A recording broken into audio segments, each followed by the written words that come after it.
Challenger. Hey, ma soeur, princesse. Hello. Je te dis bonjour, d'accord? Bonjour pour cette question-là. Comment savoir si tu es prête pour un couple mixte? Bon, moi, je vais te raconter mon histoire et tu vas faire comprendre. Mais attends, comme je dis, hein, ça, ah, ouais, c'est une très belle question. Ok. Tu sais, comment savoir que tu es prête pour un couple mixte? C'est très, très, très difficile. C'est très difficile. Donc, moi, mon histoire est que quand je n'étais pas prête pour un couple mixte, j'étais très jeune. C'est là que j'ai su que je n'étais pas prête pour un couple mixte, pour un Whitey. Moi, j'ai vu Whitey là. J'ai vu le corps là. Quand je regardais, c'est comme si je touchais comme ça va s'arracher. Quand je le regardais, et dès que je l'ai vu là, et il a commencé à me parler là, je suis partie vomir. Oui, j'ai vomi. Ah non, j'étais jeune, hein. L'histoire que je vous raconte là, il y a presque 40 ans.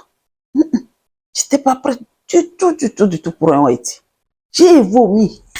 J'étais dit, mes copines disent, tous les autres veulent les blancs et toi, j'ai dit, c'est pas pour moi.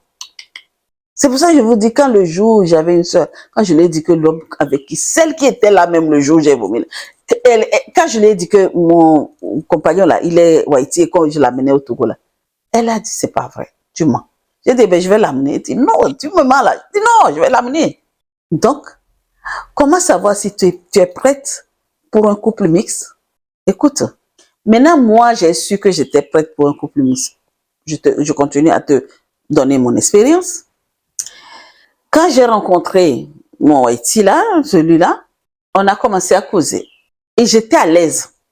J'étais à l'aise quand on parlait. Quand au téléphone, on racontait d'histoires, mais c'est ce que je craignais. Déjà, même avant lui, j'avais déjà rencontré un. On dirait qu'à un moment donné, l'univers a dit, maintenant, toi là, que tu m'entoures du dessin, c'est le Haïti. J'ai raconté le car. Lui, il était médecin. C'est médecin. Mais j'étais pas à l'aise. C'est après un an que j'ai rencontré celui-ci. Donc, disons que jusqu'à preuve de contraire, j'étais pas à l'aise. J'étais pas prête. On s'est rencontrés dans un truc comme ça, dans une conférence. On s'est parlé, on s'est échangé les numéros. Mais, au téléphone, j'étais pas à l'aise avec lui. Quand on parlait, il y a quelques, il y a des paroles qui sortaient, qui me piquaient, je sais pas, alors que ben, peut-être lui, il pense que c'est normal. Ça ne m'intéressait pas ce qu'il disait. Je vous assure que j'ai des conversations de 10 minutes avec le gars. Après, demande-moi ce qu'on a dit. J'ai oublié. Et des fois, il me parle de ce qui se passe à l'hôpital, de ses patients, de tout ça là. Il me raconte toutes ces histoires. Ça rentre là, ça sort là. Et un jour, je l'ai bloqué. Je ne voulais plus l'entendre.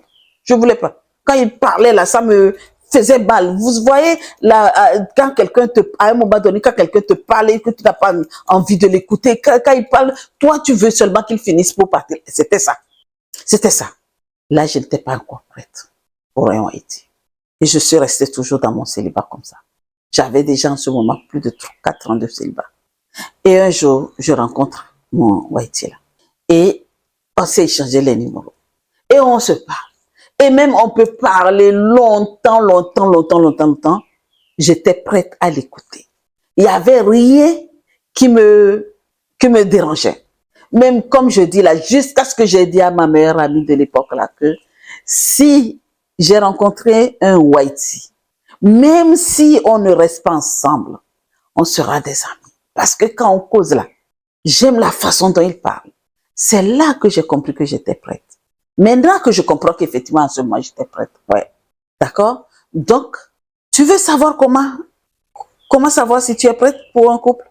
C'est quand tu es à l'aise dans les discussions avec la personne. Oui. Quand vous parlez librement. Quand vous êtes première sortie, vous êtes sorti la première fois. Et comment ça s'est passé? Est-ce que tu étais à l'aise? Est-ce que quand on est parti premièrement, quand on s'est vu, après on s'est vu pour un resto, j'étais à l'aise. Je ne me trouvais pas étrange au resto. Et en plus, le gars, il est sociable. Donc, avec les serveurs, avec le patron du resto qui est et Mélanine, ils se connaissent très bien. Donc, vous voyez, c'était déjà une alchimie. Donc là, ça voyait que j'étais prête pour entrer dans ce couple-là. Quand même, on est resté longtemps à discuter seulement qu'au téléphone jusqu'à ce qu'un jour, on a eu le rendez-vous. Donc, princesse, quand tu veux savoir comment, c'est quand tu connais bien ta propre culture, ok, et tes valeurs. Quand tu sais vraiment qui tu es, quand ça ne te dérange pas en parlant avec un Waiti, et que tu sais, que tu gardes qui tu es, tu restes authentique là. Voilà, là maintenant, tu es prête. Tu ne veux pas changer pour qui que ce soit. Tu restes tel que tu es. Je t'ai donné mes deux exemples et troisième exemple. Les deux où je n'étais pas prête. Premièrement, j'étais très très jeune, ado. La deuxième fois, je peux dire qu'il y a 12 ans de cela. Puisque si je suis avec celui-ci, ça fait 10 ans, lui, il m'avait, l'autre, le médecin, mais je n'étais pas toujours prête. Ça ne rentrait pas. Parce que je sais qui je suis. Je connais mes valeurs. Et bien, c'est quand j'étais prête, et bien, tout ce que l'autre me disait ne me dérangeait pas. Tu comprends? Voilà. En fait, tout ça là, il n'y a pas que pour les Waiti. C'est pour tout homme, en fait, en général. Quand tu es avec un homme, pour savoir si vraiment cet homme-là, tu es prête à aller avec cet homme, c'est comment vous discutez, comment quand vous êtes ensemble, vous parlez, ce qui se passe, c'est ça qui est très important. Si ça te dérange, donc tu n'es pas encore prête pour ça, ok? Comme je te disais, tes propres valeurs, il faut que tu saches qui tu es. Il faut vraiment que tu connaisses, savoir tes valeurs africaines, bien ta tradition ancrée en toi, ton alimentation. Est-ce que tu les observes? C'est quand tu vas dire que oui, je sais qui je suis. Je sais, même si je rentre dans ce couple-là, je ne vais rien changer. Rien n'est négociable. Tes valeurs, tout ce que tu fais, pas de négociation. Oui, tu peux faire des compromis, oui, on sait. Mais pas de négociation par rapport à ta culture. Et bien là, en ce moment-là, tu es prête à rentrer dans son couple mixte. Et quand, voilà, et aussi quand tu es, la deuxième chose, quand tu es prête à parler ouvertement de la différence qu'il y a entre vous deux, les différences culturelles, la tradition, quand tu es prête à parler de ça ouvertement, oui, tu es prête à rentrer dans un couple mixte. Tu es prête à lui dire, ok, le mariage, tu dois demander ma main, tu dois donner la dot. Tu veux? S'il dit oui, il n'y a pas de problème. C'est ta culture. On le fait. Voilà. Ton identité, tu la connais. C'est pas une histoire de, tu es à l'aise de parler et puis de parler de toi. Tu es à l'aise de parler de ta race. Tu es à l'aise de parler de ta culture. Tu es à l'aise de parler de qui tu es. Oui, tu es prête. Et en troisième position, si lui, il comprend vraiment et respecte ton héritage culturel, s'il respecte tout ce que tu fais, s'il respecte ton identité, s'il respecte ta tradition, si tu fais vaudou, il dit je sais, je comprends, tu fais ton vaudou. Si tu vas à l'église, il dit oui, je sais, je comprends, tu vas à l'église. Si tu fais, peu importe ce que tu fais, et il accepte, il dit je sais, je comprends, je ne te bride pas. Là, c'est que oui, vraiment, tu es vraiment prête. Et c'est pas parce que tu fais ça que tu ne lui dis pas. Tu lui dis, voici ce qu'il y a. Tu lui dis ouvertement sans vraiment faire des détours. Ouais. Et si tu sais que toi-même, tu es prête à embrasser sa culture, alors là, oui, tu es prête. Oui. Tu es prête à manger ses fromages. Tu es prête à accepter ses blagounettes. Tu es prête à vraiment rigoler quand il rit. Tu es prête ou... Oui, tu es prête. Écoute.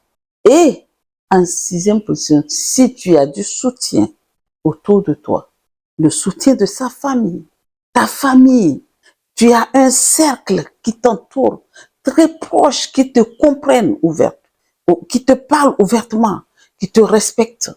S'il y a ces facteurs-là, oui, c'est que tu es prête.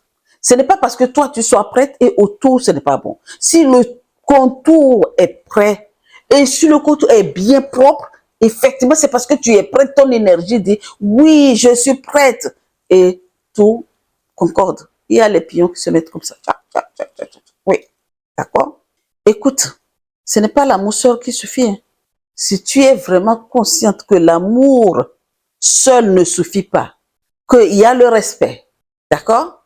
Il y a tout ce qui, il y a l'écoute, il y a la volonté d'apprendre toutes choses, il y a la volonté de, la personne a la volonté de tout. Et toi aussi, tu as cette volonté-là. Il n'y a pas que l'autre, comme je dis, il y a vous deux, c'est vous deux qui êtes en jeu, d'accord? Si tu es consciente que ce n'est pas que l'amour, c'est qu'il y a beaucoup de choses, beaucoup de facteurs autour. Oui, tu es prête. D'accord? Vous tous, vous avez la volonté d'évoluer. Vous cherchez à évoluer ensemble. Il te dit tout ce que tu veux entendre. Ce n'est pas inventé. Il faut que tu sois sûr que ce qu'il te dit, c'est la vérité. Je dis vérité. Et nous, les femmes, nous avons une bonne intuition. À moins que tu as pris ton intuition et que tu l'as ravalée. Tu as avalé ton intuition et que tu as oublié qui tu es. Tout cela, si ça se passe autour de toi, tout, effectivement, tu es prête pour un couple mixte. Princesse, toi qui m'écoutes là, aujourd'hui, dans cette vidéo-là, es-tu prête vraiment à observer tout ce que j'ai dit avant de rentrer dans un couple mixte pour savoir est-ce que tu es vraiment prête à écouter cette vidéo? Non, tu ne l'as pas écoutée ou tu l'as écoutée? Est-ce que tu es arrivé jusqu'à la fin? Je n'en sais rien. Bon, allez, je change de question. La question est que comment toi-même tu vas savoir que tu es prête pour un couple mixte? Comment? Moi, je t'ai donné pour moi. Donne-moi dans les commentaires ce que tu penses. Comment toi-même tu le sais. Sur ce, je te dis à très bientôt pour une nouvelle vidéo. Par contre, n'oublie pas de commenter, partager, aimer. Ah, j'ai oublié de te dire, abonne-toi et clique sur la cloche de notification. À très vite.